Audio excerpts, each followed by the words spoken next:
Ayurvedic food supplement and medicine.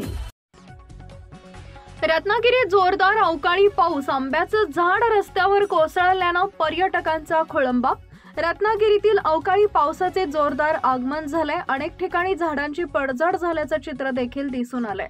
Ratnagiri तालुक्यातील परटवणे, शिरगाव, गणपतीपुळे मार्गावरील गांजुर्डे इथं मशीदजवळ भले मोठे आंब्याचं झाड रस्त्यावर कोसळल्यानं शिरगाव, साखरतर व गणपतीपुळेकडे जाणाऱ्या पर्यटकांचा खोळंबा झाला होता। रस्त्याच्या दोन्ही बाजूंनी गाड्यांच्या लांबच लांब रांगा लागल्या होत्या। हे झाड पडल्यानं वाहतूक जवळपास 1 तास ठप्प झाली होती।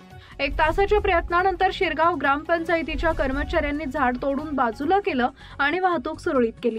यावेळी आपत्ती व्यवस्थापन यंत्रणा मात्र कुठं दिसून न आल्यानं अनेकांनी नाराजी व्यक्त केली। सनेज care, Sanjivani centre building, name plot number F3 near Gokhale school, sector number 12, shop number 12, mobile number 88 28 38 80 04 आणि 80 87 02 10 04।